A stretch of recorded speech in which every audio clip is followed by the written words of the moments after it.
আজকের আমি তোমাদের চিকেন পকোড়া বানিয়ে দেখাবো। আর পিকনিক স্পেশালে আমি এটাও রেখেছি, কারণ পিকনিকে সবাই প্রথম কিন্তু স্টার্টার হিসেবে পকোড়াটাই করে। তো চলো কিভাবে বানাচ্ছি দেখো, খুব সহজভাবে দেখাবো। দোকানেও এইভাবেই বানায়। আর দেখো, প্রথমে বোনলেস চিকেন নিয়েছি এরকম ছোট ছোট টুকরো করে। তো এর মধ্যে দিয়ে দিচ্ছি আদা রসুন পেস্ট আর লঙ্কা পেস্ট। এবার দিয়ে দিচ্ছি স্বাদ মতো লবণ, গোলমরিচ গুঁড়ো, আর দিয়ে দিচ্ছি হলুদ গুঁড়ো, একটুখানি লাল লঙ্কার গুঁড়ো। তো তারপরে মোটামুটি লাল লঙ্কার গুঁড়ো দিচ্ছি, আর একটুখানি কাশ্মীরি লঙ্কার গুঁড়ো। তাহলে আর একটু দিয়ে দিচ্ছি মানে ভিনিগার একটুখানি দেবো, আর একটু সয়া সস দেবো।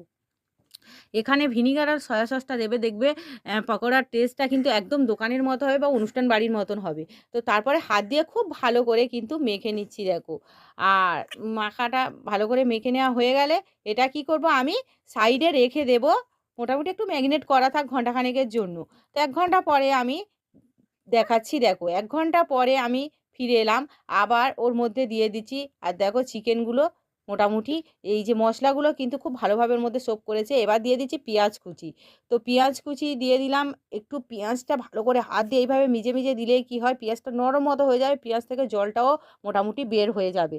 তো দেখো এইভাবেই মোটামুটি মিজে মিজে আমি কিন্তু দিয়ে দিলাম।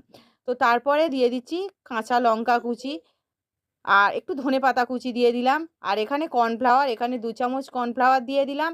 আবার লাগলে আমি আরও একটু দেবো, একটু লবণ স্বাদ মতো দিয়ে দিলাম। আর বেসন দিয়ে দিচ্ছি ২ চামচ। মোটামুটি কর্নফ্লাওয়ার বেসন সমান সমান দিচ্ছি। আর একটা ডিম এতে ফাটিয়ে দিয়ে দিলাম। তারপরে মেখে নেব হাত দিয়ে। তো দেখো, একটা ডিম ফাটিয়ে দেওয়ার পরে হাত দিয়ে কিন্তু আমি মেখে নিচ্ছি। আর কোনো জল টল এখানে এখন দেবো না। আগে দেখি যদি লাগে তাহলে, না হলে দেবো না। এখানে দেওয়ারই দরকার নেই। আর আরও একটুখানি মানে বেসন দিয়ে দিলাম। তো ১ চামচ মতোই দিয়ে দিলাম, কারণ একটু মনে হচ্ছে লুজ। তো এখন ঠিক আছে। তো এবার একটু টেস্টটা বাড়ানোর জন্য, অনুষ্ঠান বাড়ি বা দোকানের মতো টেস্ট করার জন্য ১ চামচ মতো আমি টমেটো কেচাপ দিয়ে দিলাম। এটা দিলে কিন্তু টেস্টটা একদম ওই রকমই হবে। তো তারপরে ভালো করে মেখে নিলাম। দেখো, দেখে বুঝতেই পারছো খুব সুন্দর করে কিন্তু মেখে নিলাম। মাখা হয়ে গেছে। এবার গ্যাস অন করে আমি গ্যাসের উপরে কড়াই বসিয়ে কড়াইয়ের মধ্যে তেল গরম করতে বসিয়ে দিয়েছি। তো তেলটা গরম হোক, একটু তেলটা গরম করে নিতে হবে। তো যখন তেলটা মোটামুটি গরম একটু হয়ে যাবে, তখন আমি পকোড়াগুলো একটা একটা করে ছেড়ে দিব। তো দেখো মোটামুটি তেলটা গরম হয়ে গেছে। এবার আমি পকোড়াগুলো ছেড়ে দিচ্ছি। আর এই সময় গ্যাসের আঁচটা আমি মিডিয়াম টু লোতে রেখে দেবো। দিয়েই কিন্তু পকোড়াগুলো ভেজে নেব। তো দেখো, একটা করে চিকেনের পিস নেব, আর এরকম পেঁয়াজ একটু মশলা টশলা নিয়ে গায়ে কি সুন্দর একটু মানে প্রলেপ মতো করে না, ওইভাবেই দিয়ে আমি দিয়ে দিলাম। তো এখানে কয়েক পিস দেওয়ার পরে উল্টে পাল্টে আমি ভেজে নেব। তো কড়াইটায় দেখে বুঝতেই পারছো খুব বড় না, একটু ছোট মতো। তো সেই জন্য অল্পই দিয়েছি। আর তবে সাইজগুলো পকোড়ার কিন্তু বড় বড় হয়েছে, যেহেতু পেঁয়াজ টিয়াজ দেওয়া আছে না, একটু বড় বড়। তো এইভাবে উল্টে পাল্টে একটু সময় ধরেই কিন্তু ভাজতে হবে। আর দেখে তোমরা বুঝতেই পারছো, কালারটা দেখে, কালারটা কিন্তু আস্তে আস্তে কতটা সুন্দর চলে আসছে দেখো। তো এইভাবে ঘুরিয়ে ঘুরিয়ে একটু সময় ধরে ভাজতে হবে, কারণ একটু সময় ধরে যদি পকোড়াগুলো ভাজা হয় তাহলে খুব ক্রিস্পি হবে আর খুব ক্রাঞ্চি হবে। তো তোমরা দেখে বুঝতেই পারছো কিভাবে আমি একটু সময় ধরে সুন্দর কালার করে ভেজে নিয়েছি। তো পকোড়াগুলো মোটামুটি আমার ভাজা হয়ে গেছে। তো এবার প্লেটের মধ্যে আমি তুলে নিচ্ছি। দেখো, প্লেটের মধ্যে তুলে নেওয়ার পরে আবারও বাকি পকোড়াগুলো এই সেম একইভাবে কিন্তু আমি তেলের মধ্যে দিয়ে দিচ্ছি।